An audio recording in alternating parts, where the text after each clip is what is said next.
Hello बच्चों, last class में हम लोग इवन रिएक्शन पढ़ लिए थे ऑलमोस्ट। उस पर एक एग्जाम्पल करना हम लोग को बाकी रह गया था, तो चलिए उस एग्जाम्पल के थ्रू समझते हैं कि इवन रिएक्शन में स्टेरजफ रूल कैसे फॉलो होता है ना। तो चलिए क्वेश्चन करते हैं। जैसे मान लीजिए कि आपको दिया गया है CH3 C CH3 CH2, यहां पर Cl है और क्या किया गया है, पोलर प्रोटिक सॉल्वेंट लिया गया है। क्या लिया गया है? Polar protic solvent. जैसे H2O के साथ हिट कर दिया गया, तो कौन सा रिएक्शन होगा? E one reaction. इवन रिएक्शन आप कैसे पहचानोगे कि अल्काइल हैलाइड है, H2O के साथ हीट कर दिया गया है। अल्काइल हैलाइड है, H2O के साथ है, क्या कर दिया गया है? हीट कर दिया गया है। यहां पर Cl है और यहां पर क्या है? CH2 है। पूछा क्या है कि यहां पर प्रोडक्ट क्या बनेगा। देखो मैंने क्या बताया था कि अल्काइल हैलाइड जो है 3 डिग्री अल्काइल हैलाइड अगर पोलर प्रोटिक सॉल्वेंट है तो इवन रिएक्शन देगा, और पोलर प्रोटिक सॉल्वेंट नहीं लिया गया है, यहीं पर लिखा हुआ होता अल्कोहलिक KOH हीट, तो कौन सा रिएक्शन हो जाता है? E2 रिएक्शन हो जाता है।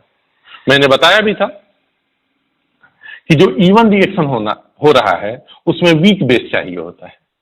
क्यों? क्योंकि वीक बेस रहेगा तभी तो कार्बोकैटायन को बनने के लिए इंतजार करेगा, कार्बोकैटायन बन जाएगा, उसके बाद जाके उसके एडजेसेंट कार्बन से H+ को ट्रैप करेगा। जबकि अगर यही स्ट्रॉन्ग बेस लेते alcoholic KOH RO- ethoxide ion, तो क्या करता है? इतना स्ट्रॉन्ग बेस है कि Cl- को पहले निकलने का इंतजार नहीं करेगा, Cl के अल्फा कार्बन से या Cl वाले कार्बन को अल्फा कर दो तो बीटा कार्बन से पहले H को निकालेगा, फिर माइनस डेल्टा आएगा, वो जाके Cl को निकालेगा, ट्रांजिशन स्टेट बनता है। लेकिन इसमें क्या होगा? कार्बोकैटायन इंटरमीडिएट बनेगा। तो देखो H2O जो है पोलर प्रोटिक सॉल्वेंट, क्योंकि Cl पे माइनस डेल्टा है और C पे प्लस डेल्टा है, H2O में H पे प्लस डेल्टा है और यहां पर माइनस डेल्टा है। तो H2O का जो प्लस डेल्टा वाला पार्ट है अट्रैक्ट होगा। तो इसी तरह से बहुत सारे H2O मॉलिक्यूल आके और इस बॉन्ड को वीक करने की कोशिश करेंगे। कौन से बॉन्ड को भाई? यहां से जब अट्रैक्शन शुरू हुआ तो H2O की तरफ ये Cl खिंचा रहा है, तो ये बॉन्ड ब्रेक होना शुरू हो जाएगा कि नहीं हो जाएगा? H2O का जो O पे माइनस डेल्टा है, OHH, इस पे माइनस डेल्टा है, वो इस प्लस डेल्टा को अट्रैक्ट किया तो धीरे धीरे ये बॉन्ड ब्रेक हो जाएगा और क्या बन जाएगा? Carbocation intermediate CH3C। इस पे क्या आ गया? Plus charge. यहां पर क्या है? CH2 और यहां पर क्या है? CH3। यहां पर क्या है बेटा? CH3। अब ये प्लस चार्ज वाले कार्बन के एडजेसेंट कार्बन पे जो H है, H2O के साथ चूंकि आप हीट किए हो और हीट करोगे, H2O के पास क्या है? Pair of electron, lone pair है, ये बेस जैसा बिहेव करेगा। हीट करोगे तो H+ को ट्रैप करेगा। अब बात आती है H कौन सा जाएगा। एक देखो मैं यहां पर H बना रहा हूं और ये दोनों कार्बन तो एक ही जैसे है, इसमें से कोई भी अगर ले लो, जो सपोज हमने ये ले लिया CH2H, तो या तो ये यहां से निकलने से प्रोडक्ट बनेगा या तो H यहां से निकलने से प्रोडक्ट बनेगा। अगर H2O ने इस H+ को ट्रैप किया तो यहां माइनस आएगा, माइनस प्लस मिलकर बॉन्ड क्या बन जाएगा? Product CH3 C CH3 double bond, एक एक चला गया CH प्लस एक और प्रोडक्ट बनेगा। अगर यहां से H+ निकला तो माइनस प्लस मिलकर बॉन्ड क्या बन जाएगा? Product CH3 C double bond CH2 अब बात आती है कि मेजर प्रोडक्ट कौन सा बनेगा। तो मेजर प्रोडक्ट वही बनेगा जो मोर स्टेबल एल्कीन होगा। इस एल्कीन के पास अल्फा H कितने हैं ये हमें काउंट करने हैं। तो देखो भाई डबल बॉन्ड को सर्किल कर लो, मैंने बताया था GOC में। इस सर्किल से ये कार्बन अटैच है, 3+3+3 9 अल्फा H। डबल बॉन्ड को सर्किल कर लिया। इस डबल बॉन्ड सर्किल से ये कार्बन और ये कार्बन अटैच है, 3+2 5 अल्फा H। अब बताओ कौन सा प्रोडक्ट ज्यादा स्टेबल होगा? 9 alpha H। So this is major product. क्यों? क्योंकि ये स्टेरजफ रूल को फॉलो करता है। और दिस इज माइनर प्रोडक्ट। तो ये कौन सा रिएक्शन था? E1 reaction. आपको क्या याद रखना है? देखो, E1 और E2 की अगर बात करें, ठीक है, E1 और E2 की अगर बात करें,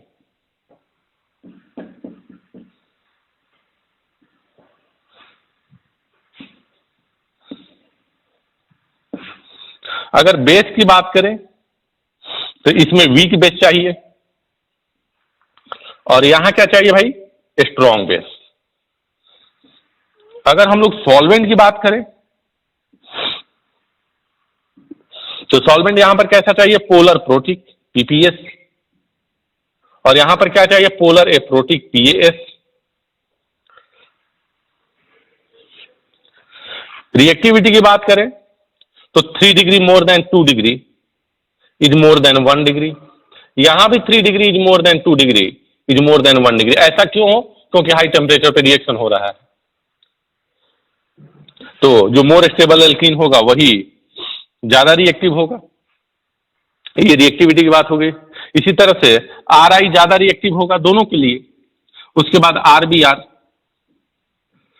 उसके बाद आर सी एल, उसके बाद आर एफ। ये चीजें हो गई। तो आप ये पॉइंट चाहो तो नोट कर सकते हो।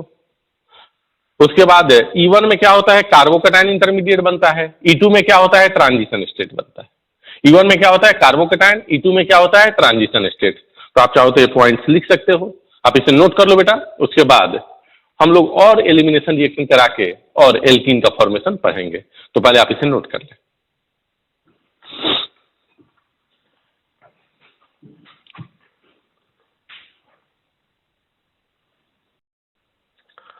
हाँ बच्चों, तो E1 और E2 का डिस्क्रिप्टिव अगर आप चाहें कि हम कंपेरिजन देखें तो देखो, यहां E1 लिख रहा हूं, यहां पर E2 लिख रहा हूं।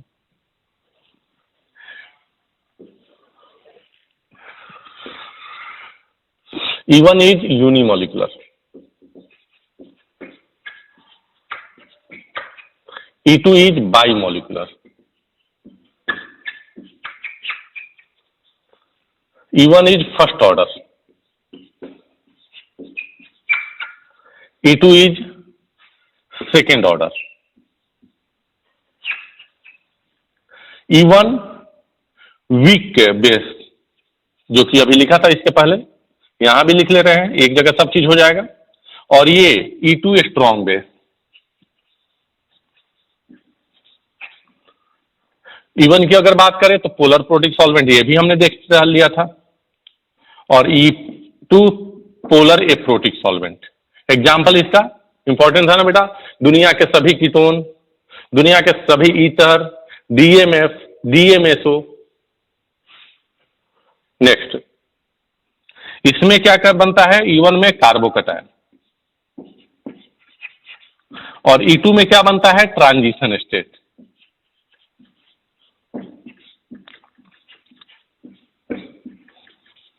क्योंकि दोनों में एल्कीन बनता है, तो जितना ज्यादा स्टेबल एल्कीन होगा, करस्पॉन्डिंग अल्काइल हैलाइड ज्यादा रिएक्टिव होगा। तो 3 degree, then 2 degree, then 1 degree. यहां भी 3 डिग्री, 2 डिग्री, 1 डिग्री। उसके बाद are I is more reactive, ये सब पढ़ चुके हैं लेकिन फिर से एक बार लिख रहे हैं। R B R is more reactive than R C L, is more reactive than R F. यहां भी R I is more reactive than R B R, is more reactive than R C L, is more reactive than R F. Next point,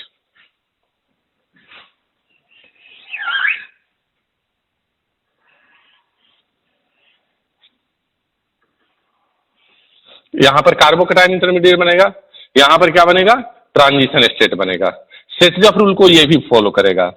जेट्सफ या सेट्जफ, दोनों में से कोई लिख सकते हो, दोनों नाम याद रखना जरूरी है। जैसे नीट 2020 में जो पूछा था, जेट्सफ रूल पूछा था, तो जेट्सफ सेट्जफ दोनों कर सकते हो। ये भी क्या शो करेगा? जेट्सफ सेट्जफ। अगर स्टेप की बात करें तो this is 2 step reaction and this is 1 step reaction. तो ये क्या हो गया, मोलिकुलरिटी।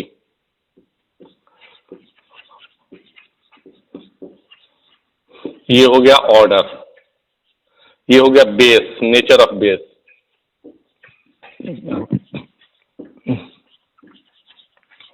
ये हो गया सॉल्वेंट, कैसा सॉल्वेंट चाहिए, नेचर ऑफ सॉल्वेंट। ये हो गया इंटरमीडिएट, ये हो गया रिएक्टिविटी। ये प्रोडक्ट कौन सा रूल फॉलो किया है ना, मेजर प्रोडक्ट।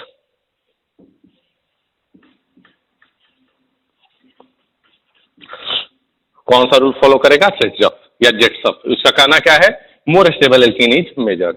और नंबर ऑफ स्टेप की बात करें,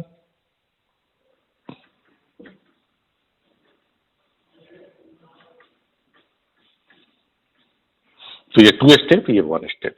ये रिएक्टिविटी दोनों के लिए है ना। अल्काइल हैलाइड की अगर बात करें आर, तो 3 डिग्री 2 डिग्री 1 डिग्री, यहां भी 3 डिग्री 2 डिग्री 1 डिग्री यहां भी। तो ये कंप्लीट एनालिसिस हो गया किस चीज के लिए, E1 और E2 रिएक्शन के लिए, E1 और E2 रिएक्शन के लिए। अल्काइल हैलाइड में जो E1 रिएक्शन होता है मोस्टली 3 डिग्री अल्काइल हैलाइड के लिए, मतलब 2 डिग्री अल्काइल हैलाइड दे दे, 3 डिग्री 2 डिग्री में तो E2 ही कराएंगे, 1 डिग्री में E2 ही कराएंगे। E1 3 डिग्री में होगा, E2 3 डिग्री में होगा। अब कैसे पता करेंगे सर, अगर 3 डिग्री अल्काइल हैलाइड के साथ वीक बेस दे दिया गया, पोलर प्रोटिक सॉल्वेंट दे दिया गया, तो E1 होगा। 3 डिग्री अल्काइल हैलाइड में स्ट्रॉन्ग बेस दे दिया गया and polar aprotic solvent दे दिया गया, तो कौन सा रिएक्शन हो जाएगा, E2। तो आप इसको एक कंप्लीट एनालिसिस के फॉर्म में comparison between E1 and E2 note कर लें। यहां मैं लिख रहा हूं, comparison between E1 and E2। ठीक है, आप इसे नोट कर लो। नोट करने के बाद और कुछ रिएक्शंस पढ़ते हैं।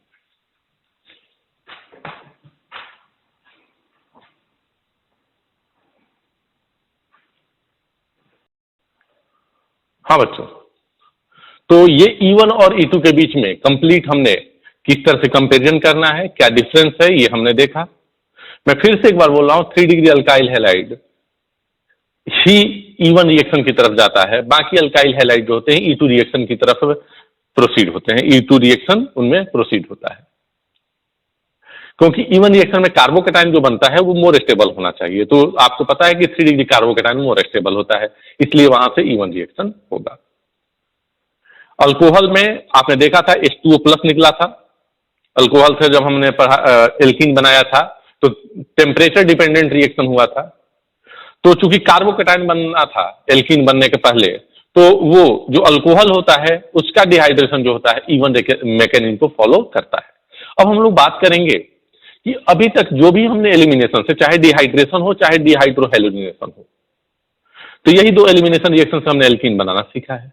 तो अभी तक जो भी हमने एल्कीन बनाया है उसमें हमने क्या लिखा है कि यहां पर जो प्रोडक्ट की स्टेबिलिटी होगी वो किस चीज से फाइंड आउट की जाएगी, सेट्जफ रूल से। मतलब प्रोडक्ट जो ज्यादा, प्रोडक्ट की स्टेबिलिटी नहीं, मेजर प्रोडक्ट कौन सा बनेगा ये कैसे फाइंड आउट किया जाएगा, प्रोडक्ट की स्टेबिलिटी से। तो सेट्जफ ने क्या बोला था कि more stable product is major product.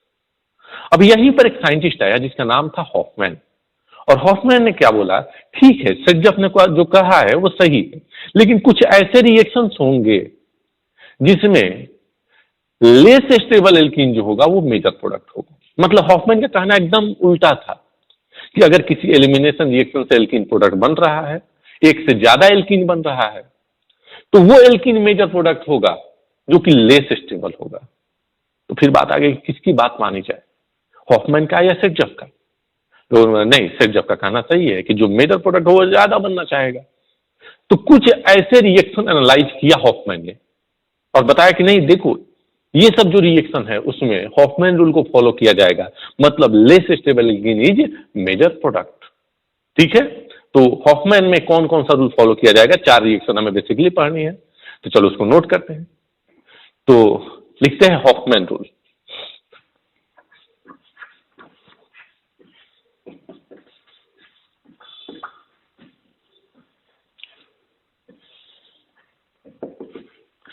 According to this rule,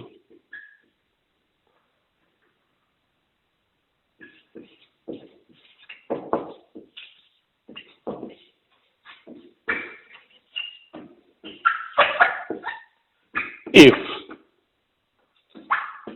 in a chemical reaction,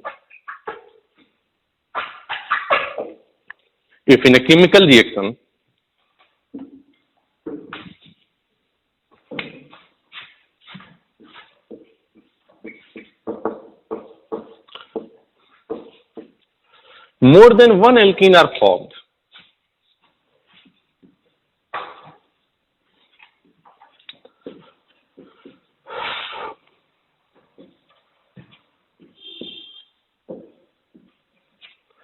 then less stable alkene, देखो एकदम उल्टा हो गया हॉफमैन का कहना, क्या बोला? Less stable alkene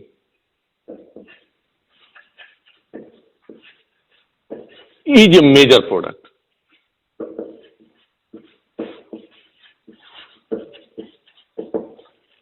less stable alkene is major product. अब ये किस तरह से इस बात को जस्टिफाई किया हो ये समझना है. बोला कि हॉफमैन रूल इज फॉलोड इन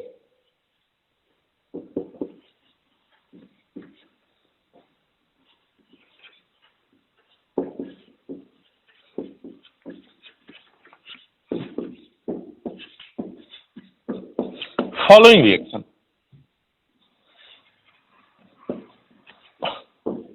उसने 4 रिएक्शन ऐसे बताए जहां पर हॉफमैन फॉलो होगा. लेस स्टेबल की जगह पे लेस सब्स्टिट्यूटेड अगर लिखा जाए तो वो ज्यादा अच्छा वर्ड रहेगा.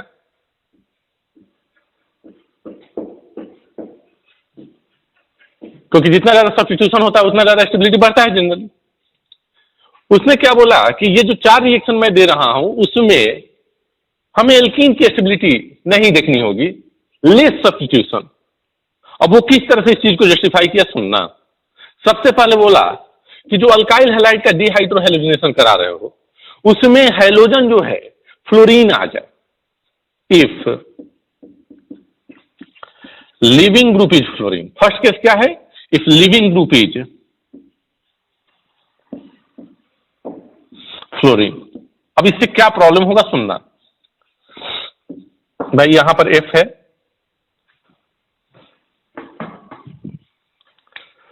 और एंटी एलिमिनेशन होता था तो यहां पर मान लो H है, यहां पर भी H है. और हमने क्या किया यहां पर अल्कोहलिक KOH और हीट कर दिया. भाई अल्कोहलिक KOH में कौन होता है? Attacking species RO-. मैंने बताया था ना, ये बहुत इंपॉर्टेंट है. अल्कोहलिक KOH में अगर आपसे पूछे कि कोई अटैकिंग स्पीसीज क्या होता है तो RO-. और R अगर स्पेसिफाई करना हो तो इथॉक्साइड, 2 कार्बन का अल्काइल ग्रुप. और एक्वस KOH में अटैकिंग स्पीसीज क्या होता है? OH-. एकदम याद रखना है बेटा. अल्कोहलिक KOH में क्या होता है? RO- और एक्वस KOH में क्या होता है? OH-. अब देखो अल्कोहलिक KOH दे के हीट किया गया है. अब उसका कहना क्या था हॉफमैन का कि अगर फ्लोरीन लिविंग ग्रुप हुआ तो वो एल्कीन मेजर होगा जो लेस सब्स्टिट्यूटेड हो, मोर सब्स्टिट्यूटेड नहीं, मतलब जो लेस स्टेबल हो. क्यों सर? अगर यहां से निकला तो डबल बॉन्ड यहां पर आया तो इस डबल बॉन्ड पे इधर भी अल्काइल इधर भी अल्काइल, 2 अल्काइल ग्रुप हो जाएंगे. यहां से F और यहां से H निकला तो डबल बॉन्ड यहां पर आया तो इस एल्कीन पे एक ही अल्काइल ग्रुप होगा. तो ये मोर स्टेबल है तो इसे तो मेजर होना चाहिए था ना. हॉफमैन बोला नहीं, सुनो क्यों नहीं होगा. उसने बोला कि जो OR- था, अगर ये Cl होता तो कौन सा रिएक्शन होता? E2 reaction. तो OR- जाके क्या करता था? स्ट्रॉन्ग बेस है तो H+ को ट्रैप करना शुरू कर देता था. और H+ को जैसे जैसे ट्रैप किया था यहां पर माइनस डेल्टा आया था. ये जैसे माइनस डेल्टा आया था इसको जाके पीछे से बाहर निकाल दिया था, एंटी एलिमिनेशन हुआ था, E2 एलिमिनेशन. अब इसने क्या बोला कि जो OR- आया है H+ के साथ बॉन्ड बना के इसको निकालने के लिए, तो जैसे ही H+ निकलेगा यहां पर माइनस डेल्टा जो आएगा, ये माइनस डेल्टा सफिशियंट नहीं है इसे F को निकालने के लिए. क्योंकि Cl होता तो बॉन्ड लेंथ बड़ा होता, इजी वे में बॉन्ड टूट जाता, क्योंकि बड़ा बॉन्ड वीक होता है। Br होता तो और इजीली ब्रेक हो जाता, I होता तो और इजीली ब्रेक हो जाता। लेकिन ये फ्लोरीन है, और फ्लोरीन है तो इसका बॉन्ड लेंथ छोटा होगा, तो ये बॉन्ड बहुत स्ट्रांग होगा, तो ये माइनस डेल्टा थोड़ा सा आके पार्शियल निगेटिव आके नहीं तोड़ सकता है। मतलब यहां पर कहीं ना कहीं कंप्लीट माइनस चार्ज का कैरेक्टर आएगा, और कंप्लीट माइनस चार्ज का कैरेक्टर आएगा तो वहीं पर एल्कीन मेजर बनेगा जहां पर माइनस चार्ज ज्यादा स्टेबल होगा। तो यहां भी माइनस चार्ज बना ले और यहां भी माइनस चार्ज बना के देख ले, कौन सा माइनस चार्ज ज्यादा स्टेबल है। सर इधर से CH3 का प्लस आई लग रहा है, और CH3 का जब प्लस आई लग रहा है तो ये माइनस चार्ज अनस्टेबल होगा, क्योंकि प्लस आई इलेक्ट्रॉन दे के और माइनस चार्ज को बढ़ाएगा तो अनस्टेबल होगा। मतलब कहीं ना कहीं यहां पर अनायन जैसा कैरेक्टर आ रहा है, कंप्लीट अनायन जैसा। और इस में क्या था, पार्शियल अनायन का कैरेक्टर आया था, यहां पर कंप्लीट अनायन का कैरेक्टर आ रहा है। तो जब कंप्लीट अनायन आएगा तो अब ये धक्के मार के इसको बाहर निकाल सकता है, तो यहां से F माइनस बाहर निकलेगा, यहां से भी ये हो सकता है काम। और देखा जाए तो मेजर यहीं से होगा, क्यों भाई, क्योंकि यहां पर माइनस चार्ज लेस स्टेबल है, इसलिए जो प्रोडक्ट बनेगा उस मेजर प्रोडक्ट हम लोग ये बनाएंगे, और माइनर प्रोडक्ट जो बनेगा वो ये बनेगा। फिर से एक बार समझते हैं,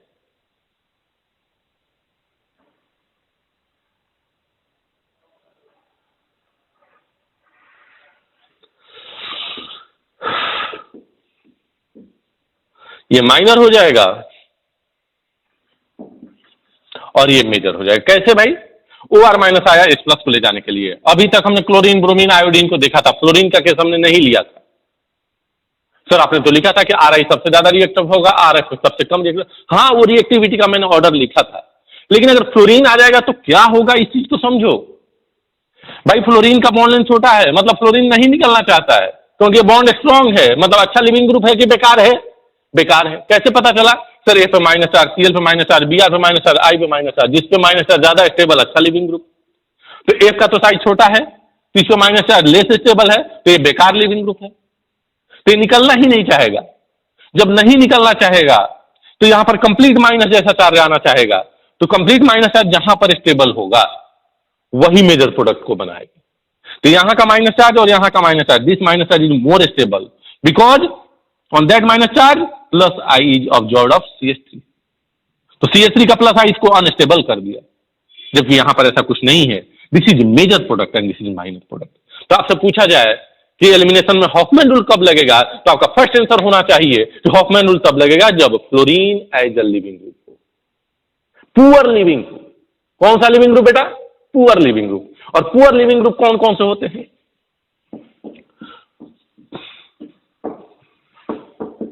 पुअर लिविंग ग्रुप कौन कौन से हैं भाई, एक फ्लोरीन और एक NRC plus. This two are poor leaving group. ये दोनों के दोनों पुअर लिविंग ग्रुप है, पहला ये और दूसरा ये, याद रखें। जैसे मैंने बताया था स्ट्रॉन्ग लिविंग ग्रुप कौन से होते हैं, सबसे स्ट्रॉन्ग वाले लिविंग ग्रुप जो कि एकदम निकलना जानते हैं, जल्दी से निकल जाएंगे, N2 plus and H2O plus. और सबसे poor leaving group F and NRC plus. बाकी के leaving group moderate leaving group, chlorine, bromine, ये सब कैसे हैं, मॉडरेट लिविंग। तो हॉफमैन रूल को फॉलो करने वाला फर्स्ट जो रिएक्शन है, if fluorine is as leaving group, if leaving group is fluorine. आप इसे नोट करेंगे। इसे नोट करने के बाद मैं दूसरा बता रहा हूं रिएक्शन जहां पर हॉफमैन लगेगा, फिर तीसरा बताऊंगा, फिर चौथा बताऊंगा। तो इसे नोट करें बेटा।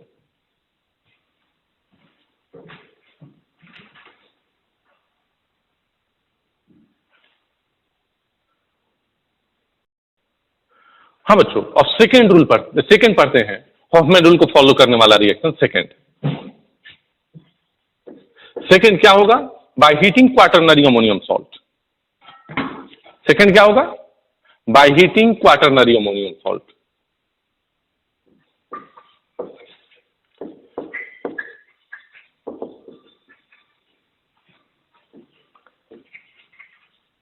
Quaternary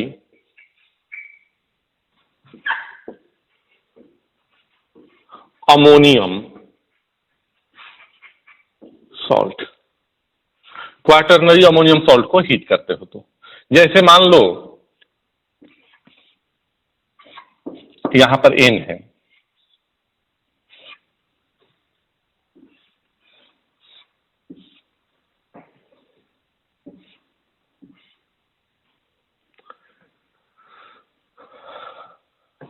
this is quaternary ammonium salt.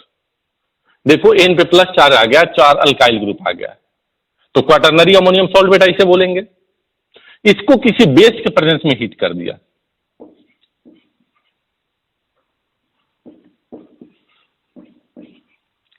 अब पूछा गया कि क्या प्रोडक्ट बनेगा या फिर मेजर प्रोडक्ट क्या होगा। थोड़ा समझिएगा इस कंसेप्ट को। हमने क्या किया था, इससे पहले जो भी रिएक्शन पढ़ा था फ्लोरीन वाला, याद करो। इस तरह से हमने एक कंपाउंड लिया था, यहां पर फ्लोरीन था, F जिस कार्बन से अटैच था उस कार्बन के एडजेसेंट से मैंने H निकाला था, क्योंकि F एक लिविंग ग्रुप था, Cl एक लिविंग ग्रुप था, Br एक लिविंग ग्रुप था, I एक लिविंग ग्रुप था। मैंने अभी अभी आपको बताया कि फ्लोरीन और Nr3+ जो होते हैं वो पुअर लिविंग ग्रुप होते हैं। क्या होते हैं? Poor leaving group. तो यहां से H जब निकलेगा तो हम माइनस डेल्टा नहीं, कंप्लीट माइनस चार्ज देख के तब हमें प्रोडक्ट मेजर बनाना है। तो अगर इसे हम अल्काइल ग्रुप 1 बोल दें तो ये देखो Nr Nr3+ हो गया कि नहीं, तो ये भी एक पुअर लिविंग ग्रुप है। तो जिससे ये लिविंग ग्रुप अटैच्ड है N जिससे Nr3+, अगर मान लो कि Nr3+ ये तुम पुअर लिविंग ग्रुप मानते हो, तो यहां से ये लिविंग ग्रुप निकलेगा और यहां से H निकलेगा। मतलब N जिस कार्बन से अटैच्ड है उस कार्बन के बगल वाले कार्बन का H बनाओ। बना लिया सर? सर N इस कार्बन से अटैच है, इस कार्बन का बगल वाला तो कोई कार्बन ही नहीं है। फिर से समझो भाई, F यहां से अटैच है, F यहां से अटैच है ना, तो F जिस कार्बन से अटैच है, इस कार्बन से अटैच है ना, तो इस कार्बन के एडजेसेंट कार्बन से H निकालना होता है। तो देखो N इस कार्बन से अटैच है, तो N यहां पर देखोगे तो इस कार्बन से और इस कार्बन से अटैच है, इस कार्बन से, तो जिस कार्बन से अटैच है उसके बगल वाले कार्बन से H निकालना होता है। अब OH- आएगा, या तो इस H को ले जाएगा, या तो इस OH को ले जाएगा, या तो इस H को ले जाएगा। OH नहीं, OH- आएगा, या तो इस H को ले जाएगा, या तो इस H को ले जाएगा, या तो इस H को। अगर मान लो कि यहां से H+ निकलेगा, यहां से H+ निकलेगा, यहां से H+ निकलेगा, तो यहां माइनस चार्ज आएगा, यहां माइनस, यहां पर माइनस। जो माइनस चार्ज ज्यादा स्टेबल बनेगा। क्यों माइनस चार्ज की स्टेबिलिटी देख रहे हो सर? इससे पहले तो एल्कीन की स्टेबिलिटी देखते थे। नहीं, क्योंकि ये दोनों पुअर लिविंग ग्रुप। कैसे लिविंग ग्रुप है? Poor leaving group. तो जो माइनस चार्ज ज्यादा स्टेबल होगा प्रोडक्ट उसी को फॉलो करेगा। भाई ये माइनस चार्ज पे इसका प्लस आई, इस माइनस चार्ज पे तो इसका और ज्यादा प्लस आई, इस माइनस चार्ज पे किसी का भी प्लस आई नहीं लगेगा, तो क्या होगा? लिविंग ग्रुप यहां से बाहर निकल जाएगा। मेजर प्रोडक्ट मैं केवल बना रहा हूं। लिविंग ग्रुप इधर से क्यों निकला? क्योंकि इसके बगल में बनने वाला माइनस चार्ज ज्यादा स्टेबल है, तो यहां से लिविंग ग्रुप बाहर निकला। यहां माइनस, यहां प्लस, प्लस और ये माइनस मिलकर बॉन्ड, क्योंकि OH- तो H+ को खा गया, तो ये डबल बॉन्ड बन जाएगा, ये बॉन्ड ब्रेक हो जाएगा, तो carbon double bond carbon. This is major product, carbon double bond carbon. 2 H यहां पर और 2 H यहां पर। This is the major product of the reaction. Plus अब यहां माइनस, तो माइनस और प्लस मिलकर न्यूट्रल हो जाएगा, तो एज ए बाई प्रोडक्ट क्या हमें मिल जाएगा? N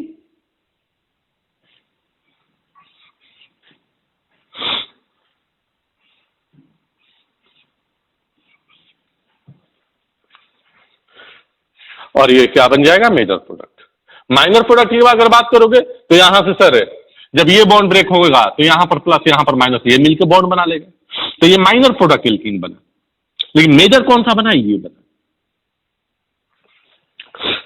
समझ में आया? फिर से एक बार बताता हूं। N जिस कार्बन से अटैच है उस कार्बन पर प्लस, उसके बगल वाले पे माइनस बनाओ। N जिस कार्बन पर अटैच है उस कार्बन पे प्लस और उसके बगल वाले पे माइनस बनाओ। जो माइनस ज्यादा स्टेबल है प्रोडक्ट उसी से एल्कीन बनाओ, बस खत्म बात। अब इसी रिएक्शन को देखकर एक साइंटिस्ट आया जिसका नाम था कोप, और कोप ने क्या बोला कि जो यहां पर तुमने OH- अलग से ले रखा है, इसी रिएक्शन में एक O- रख दो। मतलब नाइट्रोजन के पास एक अल्काइल ग्रुप की जगह पे O पे माइनस चार्ज रख दो।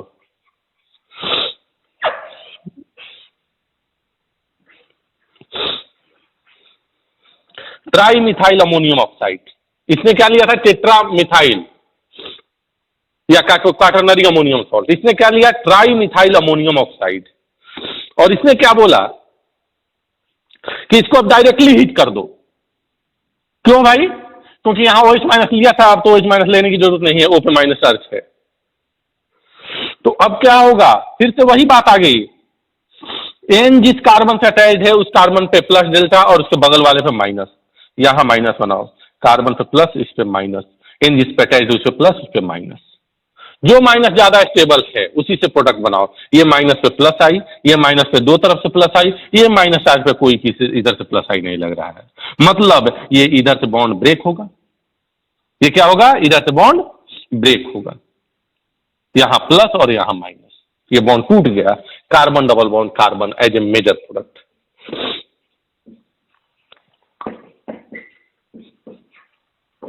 प्लस इन पे क्या हो गया?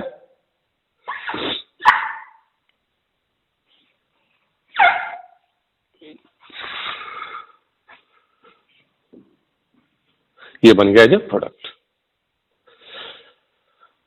देखो फिर से, यहां माइनस कब आया होगा? जब यहां से H प्लस निकला होगा।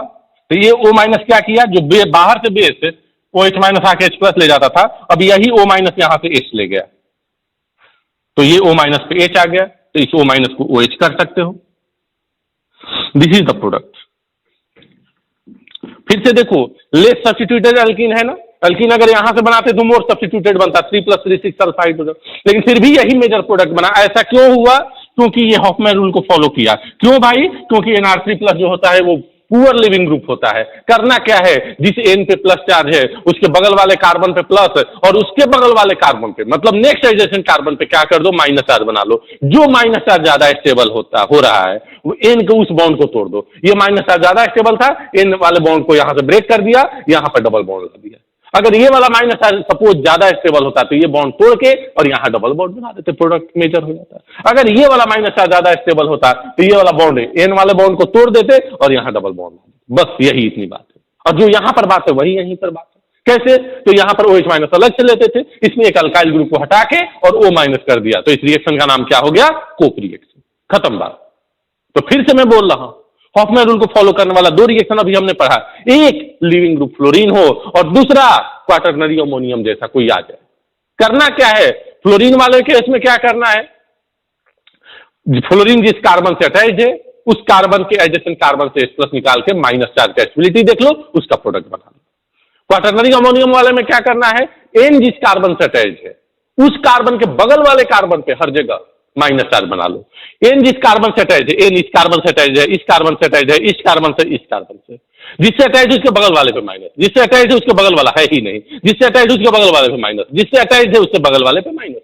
जो माइनस ज्यादा स्टेबल है, कौन सा माइनस ज्यादा स्टेबल है? ये माइनस। अब ये दोनों माइनस को भूल जाओ और N वाले बॉन्ड को तोड़ के वहां पे डबल बॉन्ड, खत्म बात। This is the product.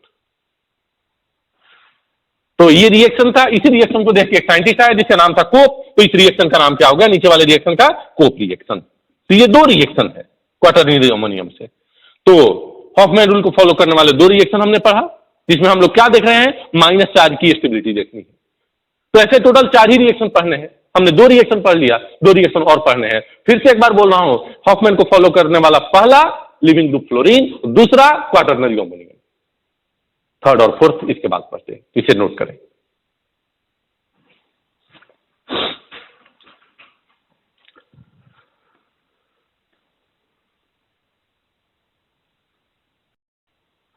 हाँ बच्चों, तो हॉफमैन को फॉलो करने वाला थर्ड रिएक्शन हम देखेंगे।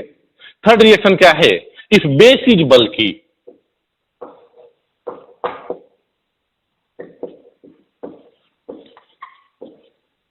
बेस इज बल्की, बल्की का मतलब हिंडर्ड, स्टेरिक हिंड्रेंस से ज्यादा हो। जैसे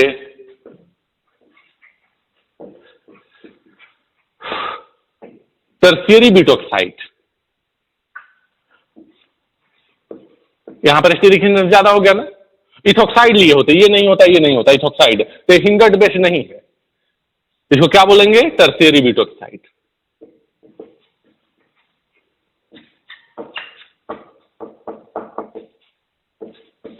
अब उससे क्या फर्क पड़ेगा सर? फर्स्ट तो हो गया फ्लोरीन। मान लीजिए कि यहां पर क्लोरीन होता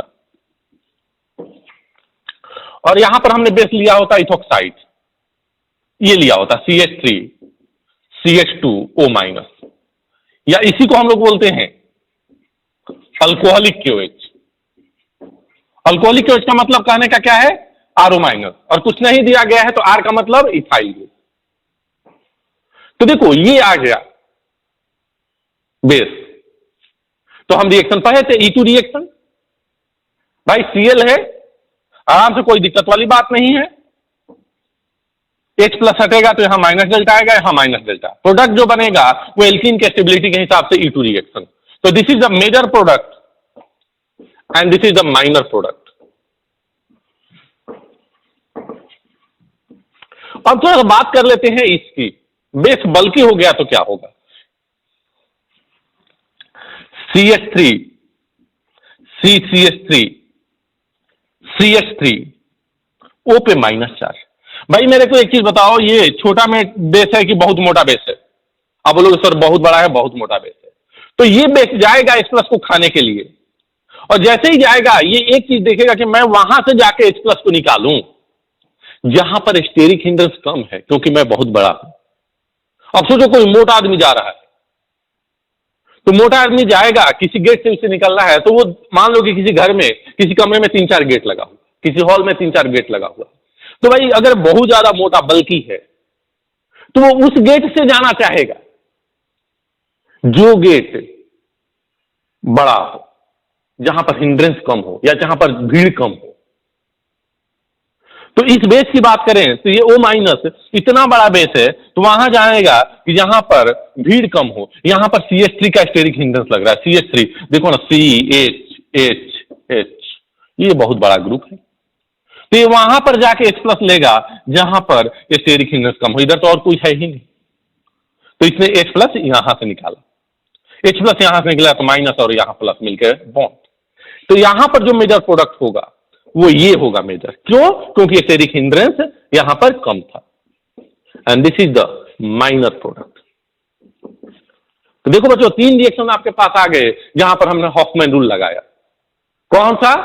if fluorine is leaving group, quaternary ammonium salt, और थर्ड बेस इज बल्कि, बेस मोटा हो जाए, बेस बहुत बड़ा हो जाए, तो वहां से जाके H प्लस को ट्रैप करेगा जहां पर स्टेरिक हिंड्रेंस कम हो, भले ही वहां से एल्कीन की स्टेबिलिटी कम मिले, लेकिन वही मेजर प्रोडक्ट हो। तो इसे नोट करें।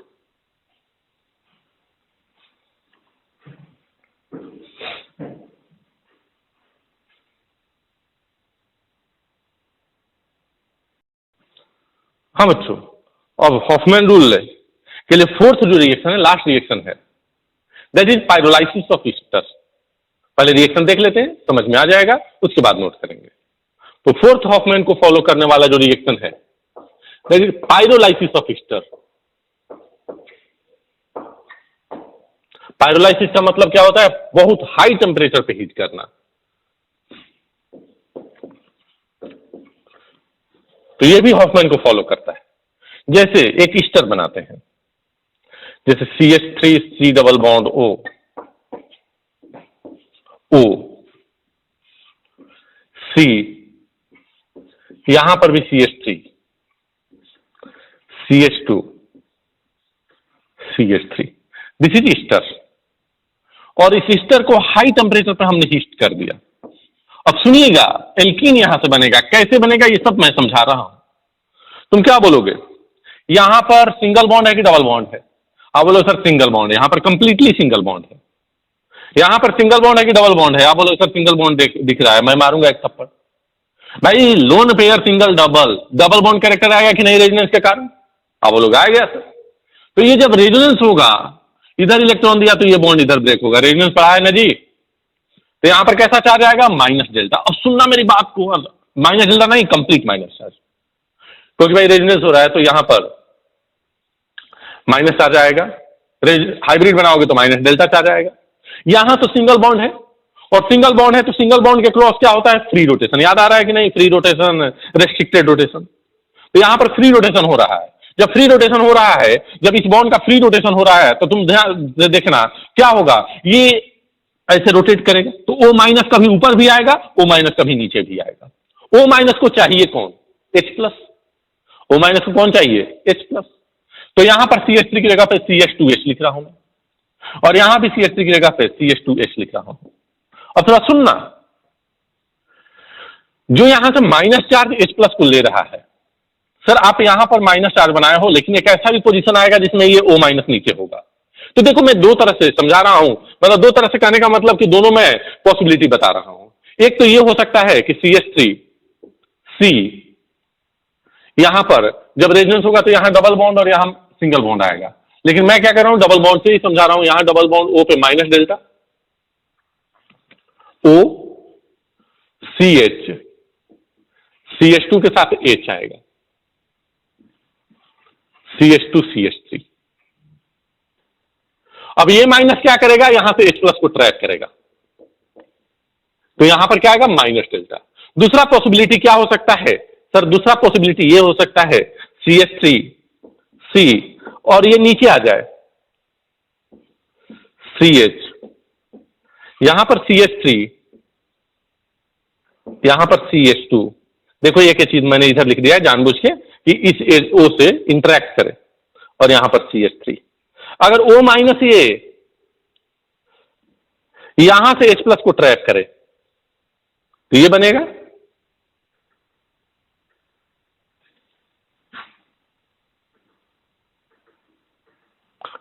O माइनस ने क्या किया, यहां से H प्लस को ट्रैप किया। इसको चाहो तो ऐसे बना सकते हो। तो यहां पर क्या देख रहे हो, 1 2 3 4 5 6, 6 मेंबर का एक रिंग जैसा बन रहा है। तो इसको ऐसे ही बोलते हैं 6 member cyclic transition state, 6 MCTS। भाई 6 का रिंग बन रहा है तो क्या बोलेंगे, 6 मेंबर साइक्लिक ट्रांजिशन स्टेट। लेकिन इतना डिटेल में आपको जाने की जरूरत नहीं है। यहां पर क्या हो रहा है, अगर यहां से H प्लस निकलेगा तो यहां माइनस, O की एन ज्यादा है तो ये बॉन्ड इधर ब्रेक होगा, यहां पर प्लस, प्लस माइनस मिलके बॉन्ड क्या बन जाएगा, product CH2 double bond CH, CH2 CH3। और अगर यहां से प्रोडक्ट बनेगा तो देखो यहां से H प्लस निकला तो यहां माइनस, यहां पर O है, O की एन ज्यादा है तो यहां से निकला ये O माइनस, तो यहां प्लस, प्लस और माइनस मिलके बॉन्ड क्या बन जाएगा। एल्कीन की बात करें तो CH3 CH, टेंशन नहीं लेना, मैं फिर से एक बार बताऊंगा, CH3। और दोनों ही केसेस में बेटा अगर यहां पर H आएगा, ये इधर रेजोनेंस करके आया तो डबल बॉन्ड कैरेक्टर यहां आएगा, यहां पर सिंगल बॉन्ड कैरेक्टर आएगा। तो क्या बन जाएगा, प्लस में CH3C, अब यहां पर डबल बॉन्ड O हो जाएगा और इस O माइनस ने H लिया तो OH आ जाएगा।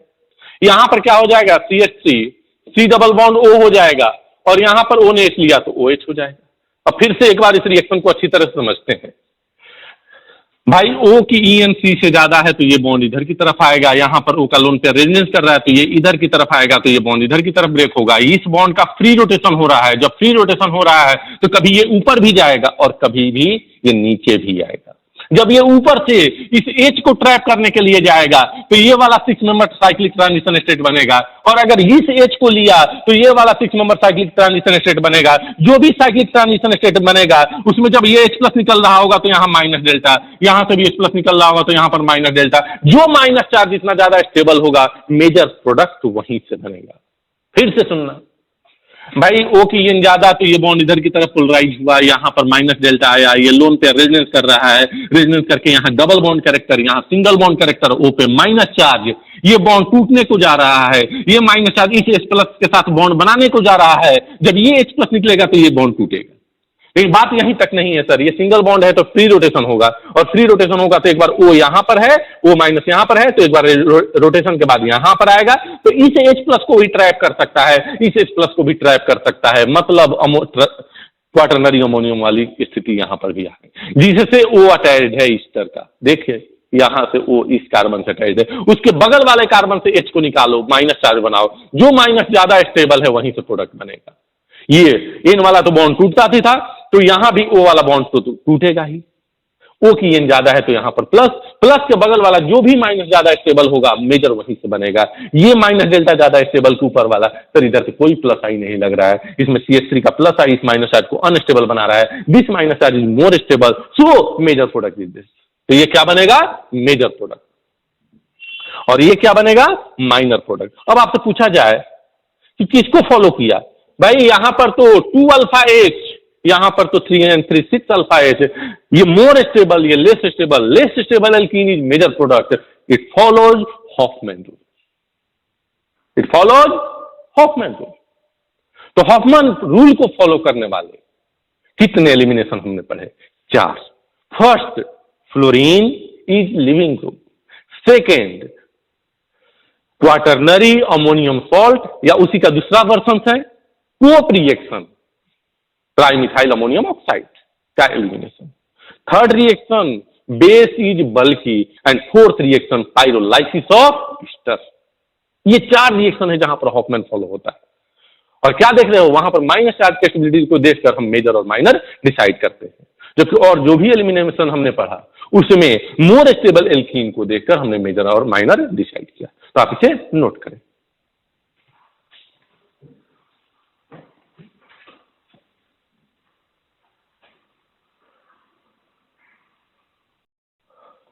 हाँ बच्चों, तो ये थे हॉफमैन रूल को फॉलो करने वाले एलिमिनेशन रिएक्शन। फिर से एक बार मैं बता दे रहा हूं, 4 रिएक्शन कौन कौन सा? एक फ्लोरीन इज लिविंग ग्रुप, दूसरा क्वाटरनरी अमोनियम सॉल्ट, उसी में कोप रिएक्शन हो गया, तीसरा रिएक्शन बेस इज बल्की, और चौथा पाइरोलाइसिस ऑफ ईस्टर। बहुत इंपॉर्टेंट रिएक्शन। आगे चलते हैं। आगे रिएक्शन एक देखा जाए तो नाम है विटिग रिएक्शन।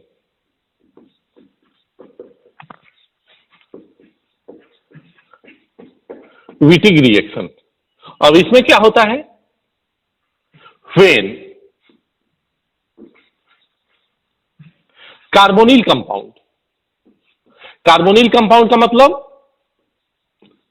अल्डिहाइड या कीटोन, ब्रैकेट में लिख दे रहा हूं अल्डिहाइड और कीटोन,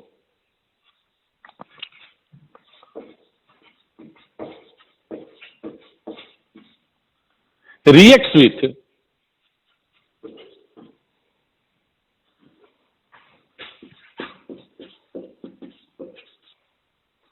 triphenyl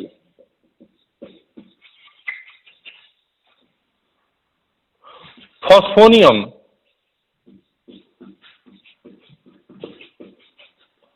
एल्किनाइड। ट्राइफिनाइल मतलब 3 पीएच, फॉस्फोनियम मतलब पीएच नहीं फॉस्फोरस, फॉस्फोनियम मतलब प्लस चार्ज, और एल्किनाइड मतलब माइनस चार्ज, कार्बन पर माइनस चार्ज। ये दो कुछ भी हो सकते हैं, आर भी हो सकते हैं, एच भी हो सकते हैं। ठीक है, तो इसके साथ जब रिएक्शन करेगा तो क्या बन जाएगा? एल्कीन बनेगा। Alkene is formed, then alkene is formed.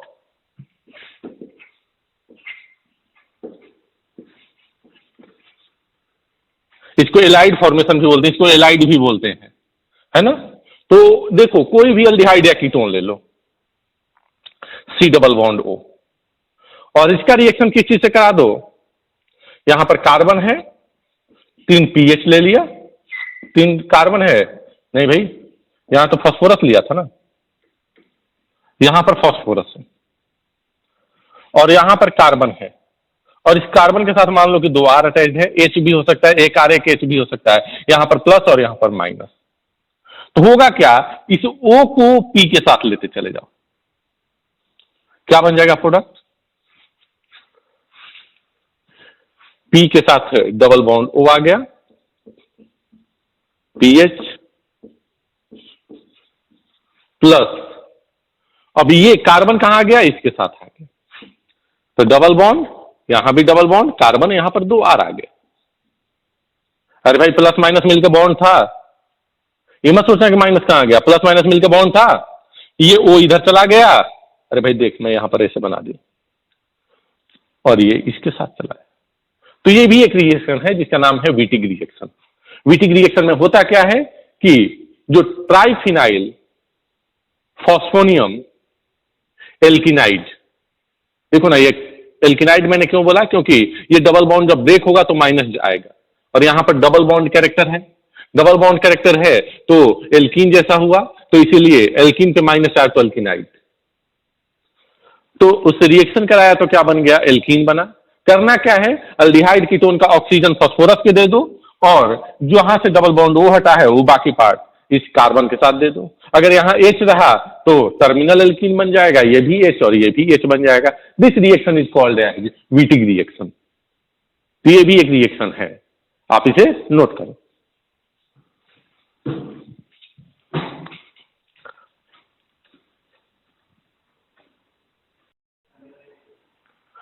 Hello बच्चों, अभी तक आपने देखा general method of preparation of alkene. Alkene को कैसे प्रिपेयर किया जाए उसके लिए हमने मेथड्स देखे। आप एक काम करोगे कि कॉपी लेके और उसके एक पेज में सभी रिएक्शन को लिख लोगे। भाई एल्कीन बनाने एल्कीन को प्रिपेयर करने का क्या तरीका है। जैसे एल्केन का पायरोलाइसिस कर दिया, एल्कीन का आइसोमेराइजेशन कर दिया, एल्काइन पे पार्शियल हाइड्रोजनेशन किया, H2PD के साथ हमने पॉइजन डाला था, याद है ना, क्यूनोलिन लिया था, BaSO4 लिया था, CaCO3 लिया था, या फिर बर्थ रिडक्शन कराया था। तो जब H2PD BaSO4 लिया था तो सीस एल्कीन का फॉर्मेशन हुआ था, और बर्थ रिडक्शन कराया था तो ट्रांस एल्कीन बना था। बर्थ रिडक्शन के साथ कुछ कंडीशंस थे, एल्कीन नहीं देता था ये रिएक्शन, अल्काइन देता था, और दूसरा कंडीशन ये था कि टर्मिनल अल्काइन नहीं देता था, लेकिन कंजुगेटेड अल्काडाइन देता था। उसके बाद अल्काइल हैलाइड, अल्कोहल का हमने अल्कोहल का डिहाइड्रेशन किया था। फिर जेमिनल और विस्नल डाइहैलाइड से एल्कीन बनाया था। अल्काइल हैलाइड से E1 E2 रिएक्शन पढ़ा था। उसके बाद हॉफमैन रूल के 4 रिएक्शन पढ़ा था। फ्रिट्जफ क्या होता है, हॉफमैन क्या होता है, ये सब हमने पढ़ा था। तो इन सारी चीजों को तुम एक पेज में चाहो तो समेट सकते हो, तुम्हारे लिए वो एक समरी बन जाएगा, एक शॉर्ट नोट्स बन जाएगा। और जब भी टेस्ट होगा, जब भी तुम्हें रिवाइज करना होगा, तो सभी लेक्चर देखने के से ज्यादा बेटर रहेगा कि उस नोट्स को तुम देख लोगे, क्योंकि एक बार अच्छी तरह से नोट्स तुम समझे हो। कहीं नोट्स में प्रॉब्लम आ रहा है शॉर्ट नोट्स में, तो आप क्या करोगे, लेक्चर वहां पर जाकर देख लोगे। तो वो था method of preparation of alkene. आप क्या करोगे, इसको एक नोट्स बना लोगे। अब बात करते हैं एल्कीन के प्रॉपर्टीज का। तो प्रॉपर्टीज की अगर बात करें तो फिजिकल और केमिकल 2 प्रॉपर्टी हम लोग पढ़ेंगे। अब फिजिकल प्रॉपर्टी में फिजिकल प्रॉपर्टी में जैसे melting point, boiling point, solubility, इन सब सारी चीजों को, फिजिकल स्टेट है, ये सब देख लेंगे। और केमिकल प्रॉपर्टी में रिएक्शन की बात करेंगे, और एल्कीन का रिएक्शन बहुत इंपॉर्टेंट है। तो नेक्स्ट जो लेक्चर आने वाला है आपके लिए बहुत इंपॉर्टेंट है। इस लेक्चर में पहले फिजिकल प्रॉपर्टी को देखते हैं। अगर हम फिजिकल स्टेट को देखें, फिजिकल स्टेट कहने का मतलब सॉलिड, लिक्विड, गैस, तो C2 से C3, सर C1, अरे भाई C1 तो होगा ही नहीं ना, एल्कीन एक कार्बन का होगा क्या। C2 से C3 जो है वो गैस है, और C4 से C20 मतलब 4 कार्बन के एल्कीन से लेकर 20 कार्बन का एल्कीन जो है वो लिक्विड है, और 21 कार्बन या उससे ज्यादा का एल्कीन जो होता है वो सॉलिड होता है। उसके बाद बात करते हैं डाइपोल मोमेंट का। आपको जीआई में, ज्योमेट्रिकल आइसोमरी में पढ़ाया गया था कि dipole moment of, generally dipole moment of cis isomer is greater than that of trans isomer. Melting point भी पढ़ाया गया था कि मेल्टिंग पॉइंट के लिए मैंने ये बताया था कि जैसे ट्रांस जो है उसका ये अरेंजमेंट होता है, सिस ऐसे होता है। तो सिस में एक दूसरे के ऊपर अगर कंपाउंड रखोगे तो देखो बीच में वाइड स्पेस ज्यादा आ रहा है, लेकिन ट्रांस इस तरह से रखोगे तो बीच में खाली जगह जो है वो बहुत कम आ रहा है, इसलिए ये जल्दी से मेल्ट हो जाएगा। इसे डिफिकल्टी से मेल्ट करना पड़ेगा, मतलब यहां टेम्परेचर ज्यादा देना पड़ेगा। तो melting point of trans is greater than that of cis. Next अगर बात किया जाए बॉइलिंग पॉइंट का, तो boiling point is directly proportional to molecular weight. अगर मॉलिक्यूलर वेट सेम हो गया तो ब्रांचिंग जो होता है डिक्रीज कर देता है बॉइलिंग पॉइंट को। क्यों? क्योंकि ब्रांचिंग होने से सरफेस एरिया कम हो जाता है, और जब सरफेस एरिया कम हो जाएगा तो बॉइलिंग पॉइंट क्या हो जाएगा, वो कम हो जाएगा। और सिस और ट्रांस में बॉइलिंग पॉइंट किसका ज्यादा होता है, सिस, क्योंकि आपको जीआई में भी पढ़ाया था कि जिसका डाइपोल मोमेंट ज्यादा होगा उन 2 मॉलिक्यूल के बीच में अट्रैक्शन ज्यादा होगा, और जब अट्रैक्शन ज्यादा होगा तो ज्यादा हीट हमें देना पड़ेगा उसे अलग अलग करने के लिए। नेक्स्ट पॉइंट की अगर बात किया जाए सॉल्युबिलिटी, भाई लाइक डिजॉल्व लाइक, और सॉल्युबिलिटी की बात की जा रही है, जनरल बात की जा रही है, तो solubility in water, in H2O में हम देख रहे हैं। और H2O कैसा है, H2O कैसा है? पोलर है। और सॉल्यूशन चैप्टर में सर ने आपको पढ़ाया होगा, बीएससी सर ने, कि लाइक डिजॉल्व लाइक। तो ये पोलर है तो इसमें पोलर ज्यादा सॉल्युबल होगा, मतलब जिसका डाइपोल मोमेंट ज्यादा होगा सिस ट्रांस में से वो ज्यादा सॉल्युबल होगा। तो CCJ more soluble than trans in H2O। Stability की अगर बात किया जाए तो trans is more stable. Why? क्योंकि बल्कि ग्रुप इसमें क्या होते हैं? अपोजिट होते हैं। तो trans is more stable than cis. तो ये रही बात फिजिकल प्रॉपर्टी की। केमिकल प्रॉपर्टी की अगर बात किया जाए तो नेक्स्ट लेक्चर में हम लोग पढ़ेंगे। इन केमिकल प्रॉपर्टी में अगर देखा जाए, अल्कीन से पूछा जाए, अल्कीन भाई तू कैसा बिहेव करेगा, तो बोले कार्बन कार्बन के बीच में डबल बॉन्ड। कार्बन कार्बन के बीच में मतलब नॉन पोलर, तो ये नॉन पोलर पाई बॉन्ड है। और याद अगर आए तो जीओसी के फर्स्ट लेक्चर में मैंने बताया था कि non polar pi bond nucleophile. याद करने का तरीका बताया था, नॉन पोलर एन से स्टार्ट होता है, न्यूक्लियोफाइल भी एन से स्टार्ट होता है। तो नॉन पोलर पाई बॉन्ड क्या है जी? Nucleophile. Non polar pi bond क्या है?